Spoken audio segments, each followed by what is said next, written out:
we seem to be not helping our kids get ready for that inevitable competition. You don't have to sell your soul. You don't have to become some cutthroat, evil person to acquire these things. Yeah. We want to give everybody a trophy because we don't want them to make them feel bad for their little bit of effort that did not produce a win. You're going to compete at every stage of your life for those resources. There's always a competition. Nobody can tell me what I can and cannot tell my girls about competition, because over here we do strive for excellence. And when I mean excellence, I mean doing your absolute best. This is a daughter podcast where dads come to talk, think, and thrive with your hosts, Oscar and Blandon. Our mission is to cultivate a community of strong, mindful, and present fathers. We want to curate honest conversations with all men, but especially those who have the honor of raising daughters. Hey, welcome back, everyone, to the Daughter Podcast. I'm over here still at a hotel, and Blandon over on the other side. What's up, man? How's it going? Man, it has been a day. It's been an interesting day. Another little one is sick, and I was running errands today, but it's all right. But you're reunited with your tribe over there, huh? Yeah, man. My girls came down and are visiting, and they're actually down at the hotel pool right now. Okay. So they can take advantage to get our thoughts out to our listeners and our viewers. Yeah. Because it's thoughts that get stuck in my head anyway, right? So we might as well get them out. Yeah, and it's important. It's important. We want to remain consistent and accountable to this process. Labor of love. It is. It is. So we were talking this week, you and I, we had our last episode and we talked about the meanness that comes around, obviously, particularly with our age of girls, but in general, that brought on the thought of the meanness that kind of goes into the world and in my mind was like competition. How competition is evident in everything we do, and yet we seem to be not helping our kids get ready for that inevitable competition. Yeah. Yeah. Right? And so one of the things that brought this to my mind was in our conversation of our last episode where, your daughters did awesome, got an award, and then got some hate coming towards them because they got an award, right? Yeah. And as children, you're like, that's not right. So you reached out to the teacher, and rightly so. The teachers should know that the kids are acting outside of the norms and values of the organization that they're in. That makes sense, right? Like, hey, you're teaching these things, but this is the other thing that's going on. Maybe we should address this. That makes sense. Yeah. But in that conversation, and really for me, it was listening to that episode really brought to my mind, like, do we miss opportunities as fathers because we want to defend our kid, right? Like, especially our daughters. Like, we want to come in and help them and let them know that we're on their side. But do we sometimes, as parents, as fathers of our girls, do we miss the opportunity there to really let them know, like, hey, I know this sucks, but this is not the first time you're going to experience this? Yeah. I think you have to deal with it in the age appropriateness of it all. When they're little, I think it becomes difficult to let them deal with it on their own because, I mean, they don't even have the ability to maybe understand what's going on, and they're just kind of processing their feelings. And then also, like, you want to be that primary protector. Yeah. Now, as our girls age up, like, your oldest is at the age where you can have the sit down conversation and say, hey, you know what, this sucks, but this is also part of what's going to ground you and prepare you to step out into the real world. Like, you're going to step out into the real world, and there's going to be this fierce competition for just several things. Resources. Just resources in general. And there's a way to do that. There's a way to do that with integrity. You don't have to sell your soul. You don't have to become some cutthroat, evil person to acquire these things. Yeah. I mean, a couple of examples come to mind, but I remember watching this movie like way back in the day, and it was about like these girls going out for cheerleading, right? and it was the mom who was like setting up a hit on the other girl, like really trying to get her out the competition, so to speak, in a manner that is so vile, so disgusting. You would take a hit out on another young girl so that your daughter could be a part of a cheerleading squad. And having conversations around the house with the daughter, with your new husband, the girl's stepfather. Like, the father didn't know, he was out the loop, but the stepfather knew, and all the kids in the house, they were making jokes about putting a hit on this girl. And fortunately, the hitman came forward and it didn't take place and all this other stuff, and the mother got indicted. But when I think of like vicious competition surrounding girls, that's the first thing I think about. And it comes from the parents, right? How we compete in the world, how we problem solve, how we interact with other people. They're looking for the example from us. So it comes from us first on how to do this with your values still intact. Well, a couple of things come to mind when you share that story, because one, we've talked about the styles of parenting. I believe if I'm remembering correctly, that's the bulldozer parent, right? That parent that is going to bulldoze everything out of the way for their kid to be successful. And we know that creates this utopian view in the child, like, oh, I should obviously be successful, like, because I've always been successful. Well, it's because someone's taking obstacles out of your way, right? And now you have no idea how to deal with obstacles. So there's that. And yes, that's probably very dramatized and put out there, and yet, unfortunately, we know that those kinds of things go on, right? Or something similar to the fact. Yeah. Maybe in an unpopular way that I've done things is, from very little, my girls have known competition. Yeah. I probably to a fault have not softened a losing thing, right? Like my oldest, when she was little, we'd go out to the track and we'd be doing workouts and running around, and then we start playing and she wants to race, and then I would beat her, and then she would be just lose it. She'd lose her mind, like, you got to be faster. Yeah. Like, if you want to win, you got to be faster, or you got to do better, or whatnot. And so that's always been my thought process. I've let her win, obviously, right? She's 2, 3, 4. She's got to have some wins under her belt, and that's that good balance of a parent being able to teach and yet also build, right? Like, you have to be able to build, right? But I've always taken the stance of, there's always a loser and there's always a winner. In everything that we do, there is a loser and there's a winner. And as long as you've done everything that you can, you should be a very gracious loser, right? Yeah. This person bested me in whatever you just put, add the ad lib in there. And as long as you've done everything that you can, you should feel good about your effort out. But it doesn't make you a winner. And that's something that I've noticed in, I don't know, maybe the last 10 years. Like, we want to give everybody a trophy because we don't want them to make them feel bad for their little bit of effort that did not produce a win. Right. Don't get me started about these participation trophies and ribbons. I just feel like it dwindles down everything. It makes actually winning purposeless, like useless. Like, I agree, but that's exactly what we're talking about, right? Let's put it in the context of your first job. You go out to your first job. Yeah. You're applying to some fast food restaurant. You're going to go work at Taco Bell. There's 10 people out there waiting for the same interview. For sure. Right? And you're like, I have to compete against these people. At the end of the day, Taco Bell's not going to be like, well, this person got the real job. We're going to give you kind of a half job for trying to come out here. Like, that's not how this works. Right.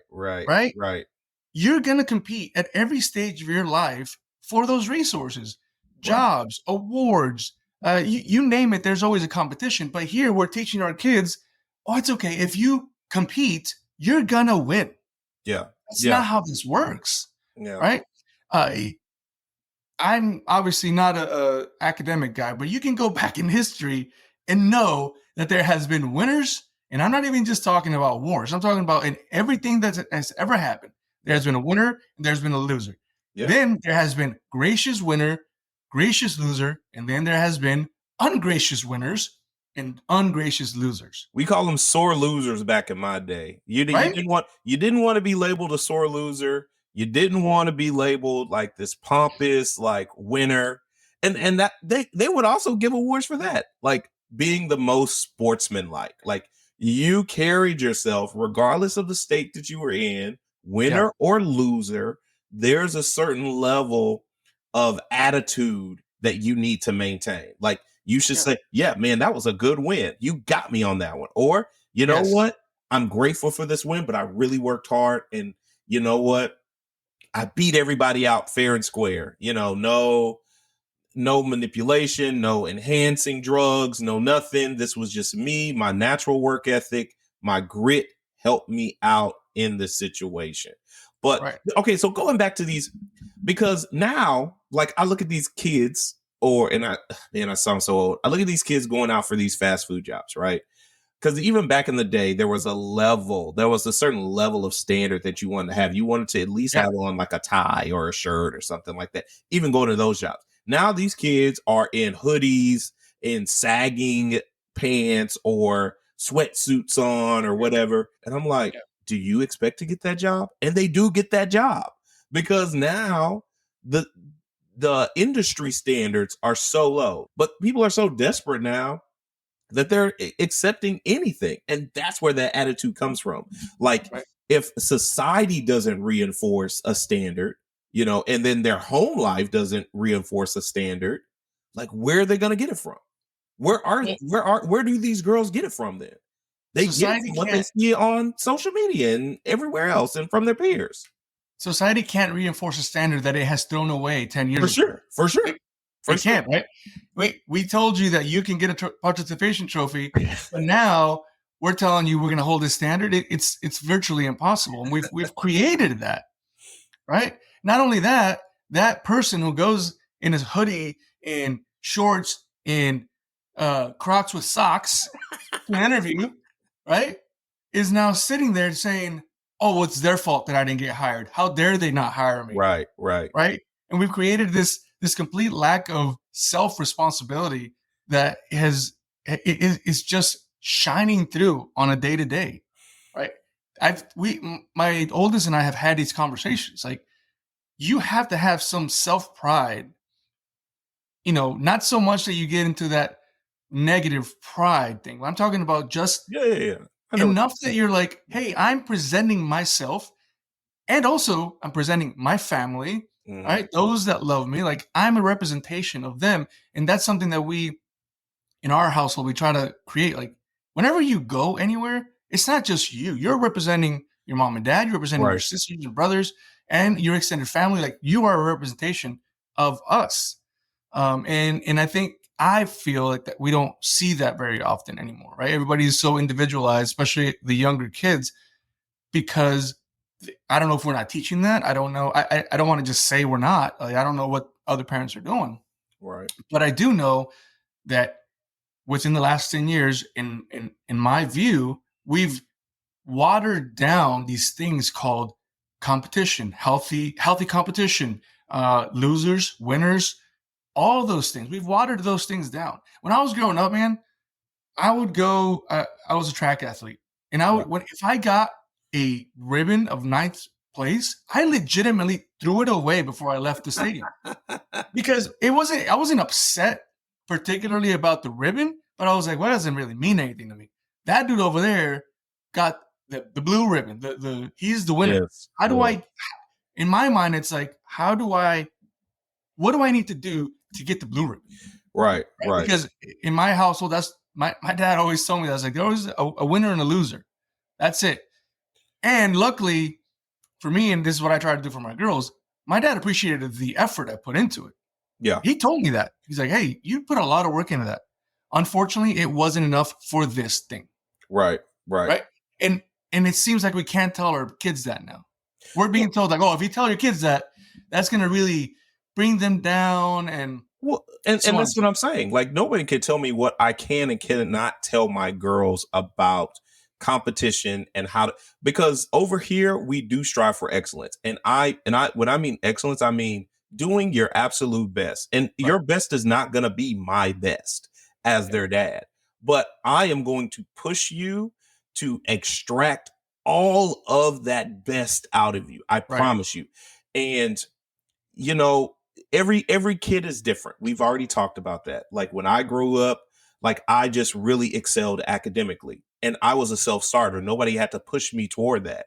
You know, if there was a science fair, if there was UIL competition, I was going to do what it took to be first place. And if I was not, you know, like like Ricky Bobby, like the ballad of Ricky Bobby, if you're not first, you're last. You know what I'm saying? There is no second place. There was no second place for me. There was no good participation trophy for me growing up. It was either all or nothing. I remember like people competing for valedictorian and salutatorian. Like nobody wanted to be salutatorian. If you weren't valedictorian, all right, you lost it. You know, you weren't first in the class. You did not get the achievement that you wanted to get. The number one spot, and there's only one, right? There can only be one. Yeah. And I think reinforcing that to our girls, letting them understand there can only be one. So if you're not that one, try harder next time. You know, feel the sting of the loss and remember how that felt. So you don't want to feel that way again. Right. Now, but when you do feel it, don't retaliate and don't try to have negative feelings toward the person who did win. Learn from them. Try to see what they did or ask them the question. You know, people are constantly asking what the top athletes are doing. What is their regimen? What is their routine? And, you know, maybe it is just their own makeup mixed with that routine that's allowing them to win.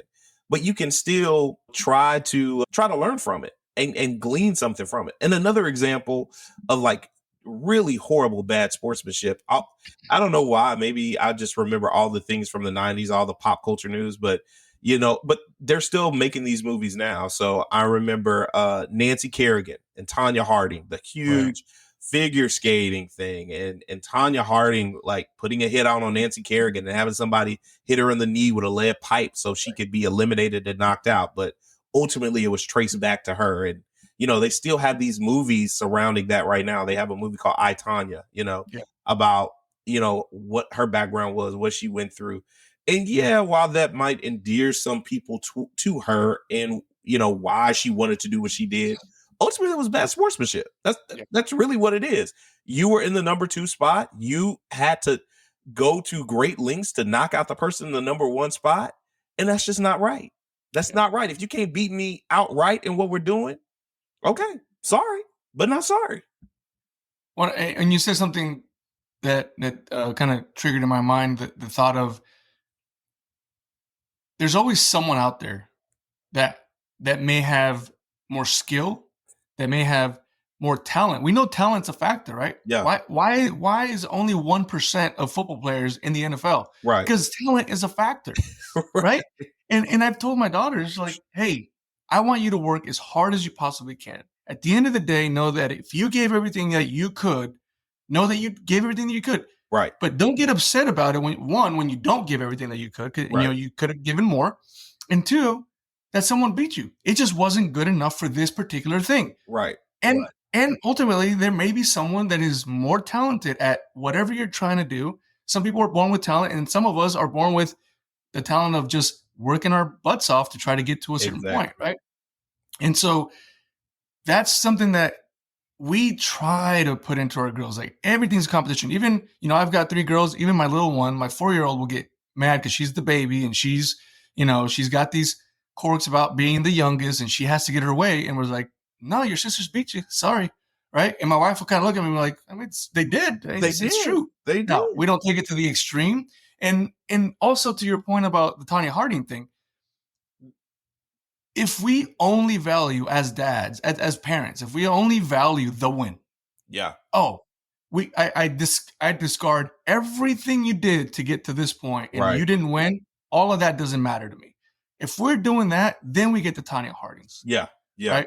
Then we get those issues because now the only thing that matters is the win. Yeah. When for me, the thing that matters is that if you're gonna choose to do something, you're gonna follow through with it, and you're gonna do your best at it. Right. Period.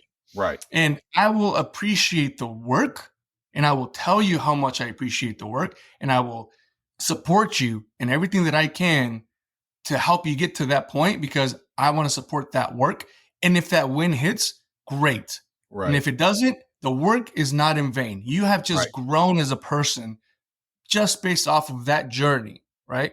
And so as hard as that is to sometimes explain to kids, because, as a kid, you do get caught on that, like, well, I wanted that certificate. I wanted that, trophy, whatever.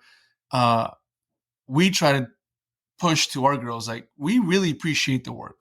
And also, by the way, we'll tell you when we're like, you're not working hard enough. I'm just telling you right now, it doesn't look like you're putting actual hard work into this, right? And we try to focus on the work because the win will get there if the work is put in. Right. And I think you also, you hit on something like, you have to appreciate the work they're doing. You have to appreciate the time they're putting in and spending. And that's huge. That is really huge because not everything that they do will produce a win. Like it's just not going to happen. But my question to you is, like, where do you begin to cut their teeth on that? Do we start when they're playing like board games? Do you start like in a foot race outside with another kid? Because you can't just wait until you have a quote unquote race, like an official race or a competition.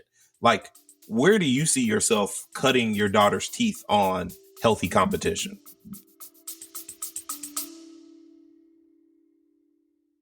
Are you like us and have two little rugrats running around at home? Then you might enjoy our podcast, which is all about parenting with babies and toddlers. Come and join us in our imaginary blanket fort for some conversation. Why should people listen to us? We're married. Emma over there is an identical quadruplet. And I'm...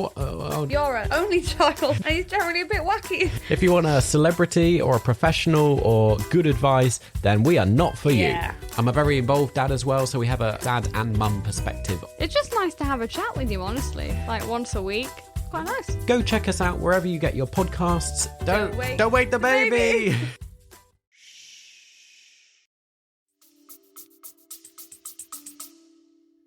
I don't know the exact answer, but you did say board game, and we've had the family game night where the youngest or the middle will get upset because they didn't win, and I'm like, perfect. Sorry, it sucks not to win, huh? Like you say that, right? Like it's no fun not to win, right? And then we do, if we're gonna play again, like, well, the winner starts, and then they get upset about that. I was like, well, they earned the right to start first. They won. Like it pays to be a winner, and sometimes it does not pay to be a loser. Now, again, we don't go to the extreme. If it gets out of hand, we're like, you know what? We're gonna stop this game. We're not doing this right now. Right. Or what I prefer to do, and this is a conversation between my wife and I, if one of my daughters is too upset, then they can be removed from the game, but they're not going to take away from the rest of the family. Exactly. And for me, that's a way to tell them, like, hey, your bad sportsmanship is not going to be tolerated. And it's not going to stop. Like, we're not going to stop doing this thing because you want to be a sore loser. That's just not going to work. We'll remove you from the situation. You can hang out here, sulk in your misery, and we're going to keep playing. And I'm telling you, man, it's worked 99% of the time where they'll sit there and they'll kind of watch us and we're having fun. And they're like, I want to play again. But they can only play after their attitude is corrected. Right. And we have a conversation. It's not like, how self-regulated can a 4-year-old be? So we have to have the conversation to let them know, yep, you're welcome back. Your attitude is not welcome back because we're not going to be sore losers. There's going to be a winner. There's going to be a loser. And in between, there's going to be second, third, fourth, whatever. But there's always going to be a winner. And that's the way this works. It's important for me because since I can ever remember, there's always been a winner and there's always been a loser in my life. And I'm looking at, family, competitions between cousins and board games and obviously sports in school, dude. Like, you see, you just mentioned it. You see the kid get, crowned the valedictorian. And you're like, that would have been cool. And then you realize, I didn't really do the work to do that, right? Right. But if you don't have that background, then you don't realize that. All you're doing is sitting there thinking, of course he got it. He's lucky, right? That's that person who instantly hates on success of other people, in my opinion, has not been taught that how winning and losing and work and all those things work. Right. That's my opinion. But that's when I hear people, even at work now as adults, like talk crap about someone else for Oh yeah. achieving Oh whatever. I'm yeah. like, really? Like, Oh yeah.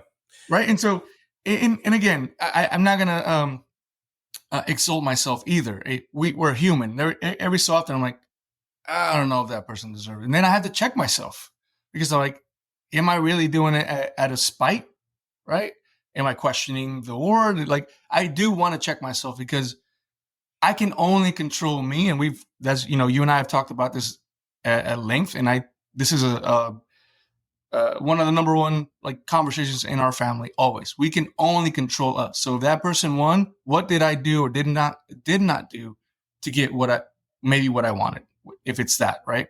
And that's something huge for us. What can we control in any situation to either succeed or not succeed? But also, how do we control our thoughts and emotions when we see someone else succeed? Right. No, that's good. That's a good point. I also think about in the situations where someone is cheating, right? And so like dealing with that, like dealing with someone who won based on cheating Yeah. or malicious intents, like that, those become the hard lessons because I tell my girls, we will not abide cheating in this household either. If we're playing a game, you're not gonna like especially like Monopoly or something where you can like sneak extra money under and then keep it and do all this other stuff or try to skip ahead and move before your sister. Like, no. In order for this to be a true win, right? And I constantly tell people this all the time. There's no cheating. You need to follow the rules of this game to a T. I understand that other people will usurp those rules. They try to go around them. They'll try to circumvent them. And for me, they're not winners. They're cheaters. Right. So delineating the difference between a winner, a loser, and a cheater is also really important because you can see people who have not worked hard. Like I think about the woman who, quote unquote, she was in the marathon race and she was said to beat everybody's time, but somebody picked her up. Like she was running and she got in this bush. And then somebody picked her up and then they dropped her off closer to the front and nobody kind of saw this and she got the best time for the women's time, but she really cheated. So that's what I'm saying. You didn't get the best time. You cheated. You know what I'm saying? You're not a winner at that point. And I have no respect for people who cheat. And this has been a long-standing opinion of mine since I was in school. Like when people would try to cheat off my test, I completely lost respect for them. I really did because I'm like, you want to use me who spent the time to actually pay attention, take notes and study for this test. And you were doing whatever you wanted to do. And now comes the 11th hour and you want all my knowledge, all my answers. No, I can't abide in that. And I tell my girls that all the time. Like, if you're going to lose outright. If you win, you need to follow the rules. But if you usurp the rules, you go around the rules to win, you're a cheater. And I have no respect for that. Yeah, no, I agree with you 100%. We also have that standing rule, but I've used that kind of comically to teach the lesson. We were playing one board game one time, and I think my oldest, she was younger. I think it was this incident. She cheated, and I knew that this was going on. And I just let it happen. And then at the end, she said she won. I'm like, no, you didn't win. And she was confused. And I was like, well, I saw you do this, this, and this. Those are out of the rules. And therefore you didn't. She lost her mind. Like, she's like, no, I won. And I just let it be. Right. Later on, we talked about it. Like, hey, cheaters don't win. Right. They look like they didn't win.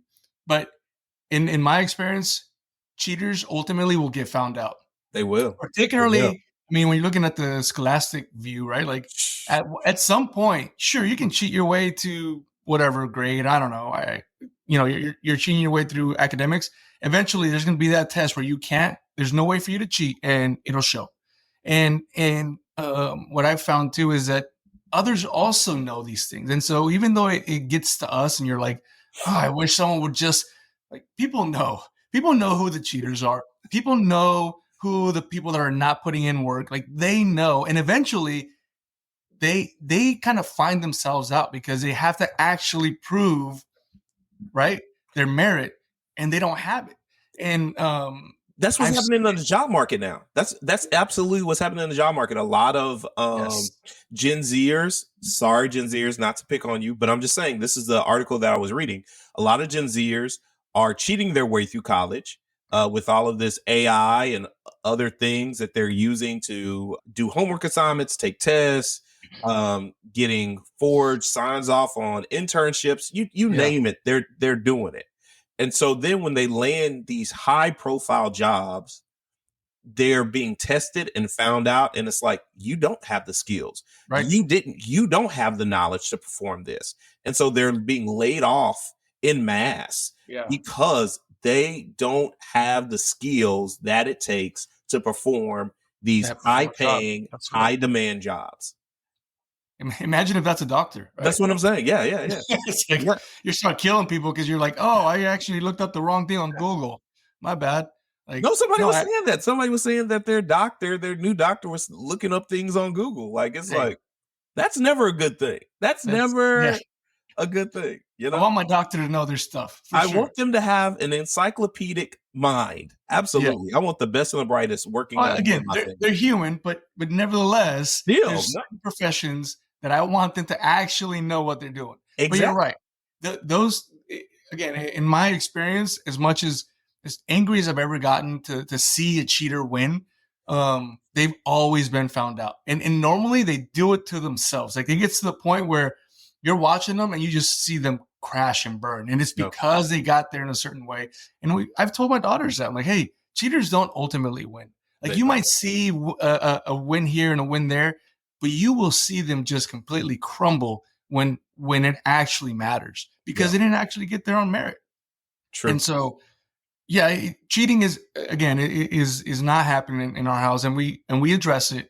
But every so often I'm like, oh, you want to cheat?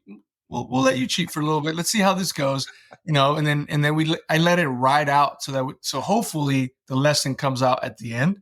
But it's, again, what are we teaching our girls, right? Like, what are we showing them? The biggest thing for me is you will compete in your life. You will compete at all facets of your life. And if we're telling them that they're not going to compete, then we're failing them as fathers. And so I need to show them that. Yeah. And we also, once again, we need to give them a good foundation of healthy competition. We need to let them know that, listen, losing is also, and failing, don't be afraid to fail. Right, don't be afraid to lose, because that is the lesson. There's a lesson in the failure. There's a lesson in the losing when you go out to compete, so that you can get better, you can be wiser, you can be stronger, you can have more mental fortitude, more emotional regulation behind all of it. And then ultimately, when you do win, it will be worthwhile, and you can really savor it. Like, you can really celebrate the fruits of your labor, and it will be on merit. Yeah, absolutely.